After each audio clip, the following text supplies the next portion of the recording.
Game had the bracket. I don't know what the right word is. The way the bracket set up, you saw it with us with Eastern Kentucky, the team that was here yesterday, kind of got off to a start and some rhythm because they'd been here. And then I thought you saw the second half, they fresher legs started to take over. And I'll be honest with you, I don't really know what happened. We were down 6, and I thought we were about done. And I knew we had to get 2 or 3 stops, and I knew we were just going to put the ball in these guys' hands, and if we won, we won. But we weren't going to do anything special. But I thought we got, if you look at the stat sheet, I don't think we won anything except for the final score. We got out-rebounded. We turned the ball over too much. They had more assists. They had more steals. I thought Eastern Illinois played a great game. It's just that, coming down the stretch, these two make a lot of tough plays for you. Questions? Heather, you and Jasmine seem to have a miscommunication about 2 minutes to go. Can you just talk about what's going through your mind at that point? Well, we don't have those very, too often. But when we did make that mistake, we just said to ourselves, that's just one mistake. We just got to keep our head up, and we just can't make it again. Because if we did, then I'm sure we would have lost the game. Yesterday, you all had a bigger comeback points-wise, but you had basically the whole game to make it up. This was kind of a shorter comeback, but not much time. Which situation's kind of more tense for you guys? I think today was pretty tense, but as a team, we just kind of got together and we were just like, just relax. Let's not get too ahead of ourselves. Let's just make the good plays and let's get stops on defense, and that's what we did. Heather, can you talk about the next to the last play when you lost the ball, and then obviously the last play when you hit the shot? Yeah, after I lost the ball or turned it over, I just knew I had to hustle back. And thankfully, Jasmine and Chelsea stopped Nixon on the other end. And so when I got down there, I just started to throw it, and I pretty much got that ball. And so after that, I kind of wanted to slow the pace down a little bit. And after we did that and, got control over the game, and that next shot, I don't know what I was really thinking. I just kind of went with it and it went in. You put the ball in the hole because you turned it over the time before. Yeah, I had to, yeah. Make up for my turnover. Was this a good matchup for you today? Did you see that you were able to drive pretty well? Yeah, well they had, Nixon, she's a pretty good defender with Jasmine, and so everybody, they wanted to put the ball in my hand because they didn't think that there was that athletic of defenders on me, and it kind of worked out. We just didn't want Nixon anywhere near the ball. I mean, Nixon makes so many plays. It's just, if Jasmine could have run and got popcorn and taken Nixon with her, we'd have preferred that. It wasn't any rocket science to what we wanted to do. Jasmine and Nixon going against each other was fun to watch, maybe for the fans, but for me it was excruciating. Because Nixon has got so much ability, so we just wanted her as far away as we could get her there late. Given that, when she did get the ball and that final play, was going through your mind? Well, I drew that up in my head. I told our coaches exactly what they were going to do, and the one I forgot, you're not supposed to say that, I forgot to tell Butler right as they were going out that if they brought King up to throw it in, that they were going to hit King and throw it right to her, and for Butler to stay on her, because Butler had pressed in high school, and she would have known exactly what I meant, but literally I forgot to tell her. And so as soon as they threw it in and hit her, I was like, oh, I'm going to pay for that.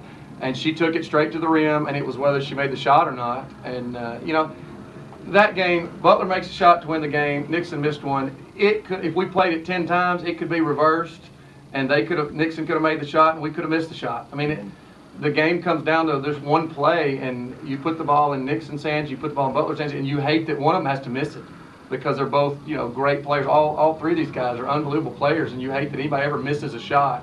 But Nixon, if I'm EIU, I want the ball in Nixon's hands, making that play to end the game. If I'm going to lose the game, I'm going to lose it with her in her hands. Kind of like I'm going to lose the game with it in these 2 guys' hands. There's some contact on her last shot, realizing that usually, it's got to be a lot of contact for her. Well, there was some contact on just about every drive that we took. And our games are real simple. If the officials don't call a lot of fouls, then we're going to struggle. And it's really simple. And it shouldn't be that simple, but it really is. And when I saw Jasmine driving in the first half and all of the physical play, foul or no foul, I knew this is not good for us. On the you could take that last play and put it with about 15 others and say, was there a foul? But to their credit, they didn't call it the 14 times that we were driving, so they didn't call it that time. But I don't know. They're going to both tell you they played the best defense of their lives and didn't touch her. But it was a physical. It's one of those plays that you got to make it, and and she didn't. Any other questions for Coach of the players? Coach, this is the last time that you'll see Takenia Nixon then going up against her in Eastern.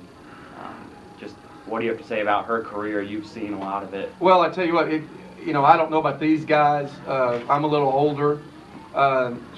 It has been an honor for me to get to coach against her. The kid has always played with such class and such heart. She gave me a big hug when we beat them at our place and said, Coach, we'll see you in Nashville. And it wasn't a snotty, we'll see you in Nashville that you see today from when you turn on ESPN and you see all that mess. It wasn't that. It was a truly respectful, appreciative thing. And when we were coming off the floor, she said, basically, Coach, I've really enjoyed playing against y'all for 4 years. And me personally, that's what it's about. It's about kids like that and kids like these that are playing. It's not about all the Sports Center highlights and about all the stuff, no offense, that the media wants to talk about. It's about kids working hard and appreciating another team, getting after them. And when the game's over, you shake hands, you give hugs, and you respect what each other's done. And she has been she is like one of these guys. I mean, she really is. I could call her triplets because of the way she plays. She's just like these kids, and it really has been an honor to play against her.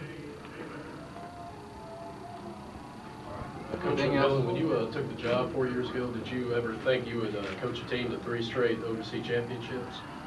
Well, I guess we hoped that we could get to 3 state OVC championships, but it's more about the players and what they want to do than it is what Of course, all the coaches want to be there, and all the players want to be there, and it comes down to the will of your kids, and you got to recruit kids that are the kind of people that put in the work from March to whatever when you lose a basketball game until the next year to give yourselves a chance, and they believe and they buy in. And these two are just the epitome of that. They're the hardest workers that we've got. Their GPAs were 4.0 at midterm. I think one of your B's was an A, right? Okay. They're the leaders on and off the court. They come over and they babysit my kids so I can take my wife out on a date. Just on and on and on and on and on. And being in a 3rd straight's unbelievable great, but it's better to get to coach these guys. You going to babysit again? Mm-hmm. Okay. All right.